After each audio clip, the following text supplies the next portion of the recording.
They expected you to lose. They didn't say it out loud, but you felt it.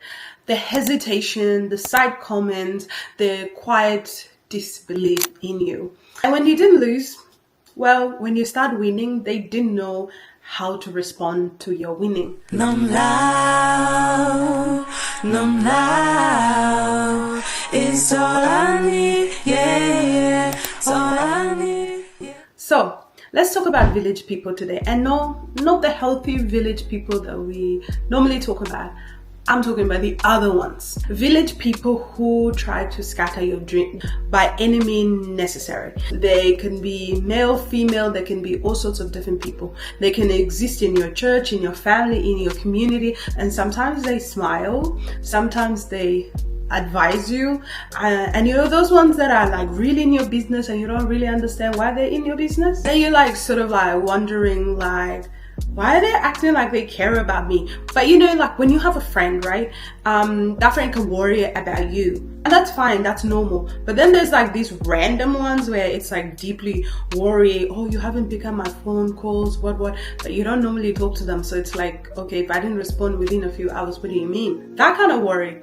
But the thing is, this type of village people, they have an assignment. They all have their goal, and their goal is to make you doubt yourself. That's really the key. I remember when I was very young, barely 18, I think around 19 years old, I had a grown uncle talk to me while they were, I don't know, in a really interesting space, and they said, "You're not married yet?" It was as if they were placing this burden, this responsibility on me that did not make sense to me at all, because they're like, yeah, I have a 50-year-old man who's ready to marry you. I don't care what it is. They were acting like out of concern. I'm 19 or barely 18 at the time, and you want to set me up because somehow I'm desperate and you're expecting me to marry a 50-year-old. Do you know what I mean? It doesn't make any sense at all, because at the end of the day, one of the things that I did ask him at the time, I'm like, am I ugly? Am I not dedicated? Don't I know where I'm going in life? What makes you think that I don't have anybody asking me out? They couldn't have an answer, but it was like they had this concern, and they're like, to them, it was at a point of desperation that they're ready to give me to a 50-year-old person. Very interesting, because it's the same person that does go and they're like, oh my gosh, I'm so proud of you. I love what you're doing. You're really breaking records and things like that at the time, at my age. Anyways, so as you can hear what they're saying, that wasn't really concern. That wasn't really wisdom that they're trying to share with me at the time. That was control disguised as authority in that particular sense. Because there is a difference between actual concern and be like, really, I want to set you up with somebody around your age, in similar characteristics and things like that. But they didn't. They wanted me to marry a 50-year-old man that I think they were saying that they had a bit of a substance abuse, but no, it's fine. And you'll be shocked to surprise how many people that did this over the years at a very early age, and it just didn't make sense. Fast track to when I was much older, I had this one particular person, actually a few people, but a few of them were in my face and things like that. So they told, this one particular person told me, you don't know what you're doing. And it's like, oh, okay. So when I was starting my coaching business, my mentoring and coaching, they just said stuff like that. And it was really confusing, because I'm like, these are the same people that are telling you they really admire you and where you're going in life, but there's something that is really off about their concern or about how they look at life. Because when they tell you, you don't know what you're doing, or they're in context, he was just basically saying, well, you need to sort your life out. That's what they were coming concerned that way. But the thing is, I wasn't wrong about where I was going. I knew exactly where I was going, even though I didn't have the full picture. But because I was outside of their own like limits and understanding, they just didn't know how to cope with me at that particular moment. Here's what I learned. People don't argue with what they understand. They argue with what threatens them. My first launch sold out completely, and we had to make like extra like 4 seats for people to attend, and there were so many people afterwards. They were asking me for tickets, which is crazy, because I had already told them. I think that they had an understanding that I won't sold out, or people would not be interested, or for whatever reason. It was a very interesting experience to be in. A lot of things came to light at that point. People don't argue, as I said, with what they understand. They argue with what really threatens them, and I think it felt like that for the time. In that launch, I had businesses that were born, lives were shifted in a way. It was just waiting to be resurrected.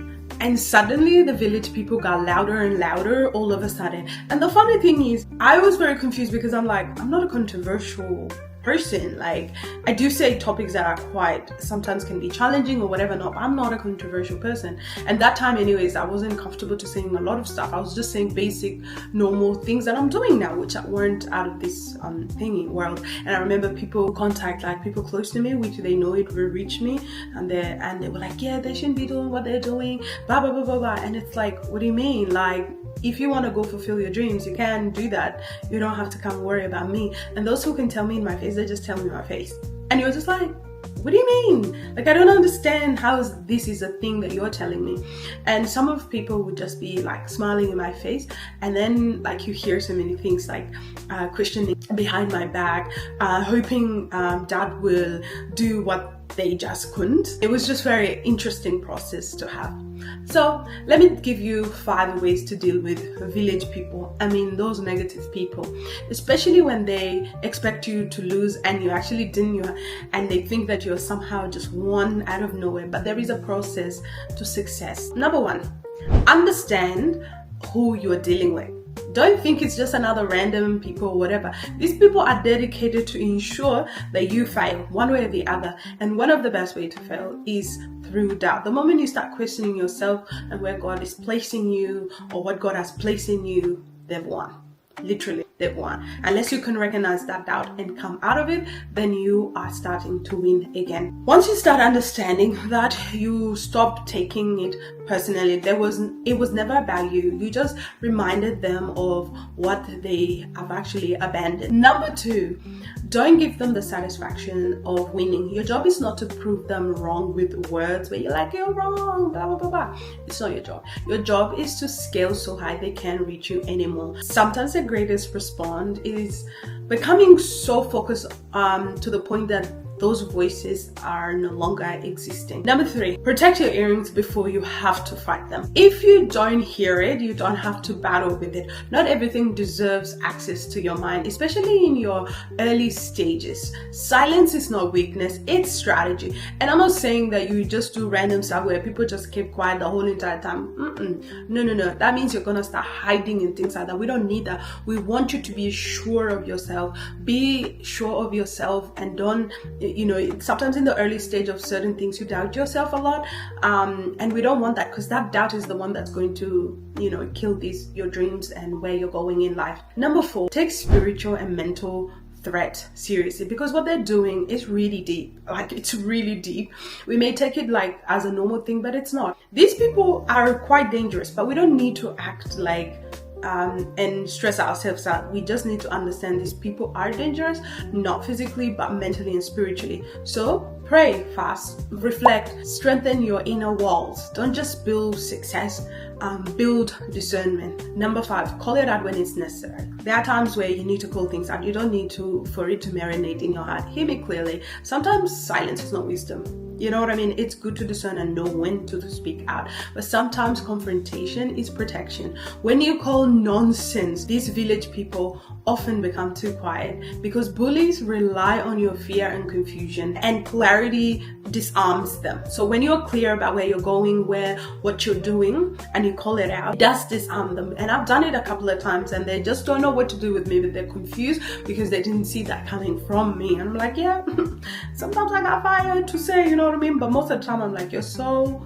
silly, I'm not even gonna give you any time. You're not gonna live rent free in my head. That's not happening.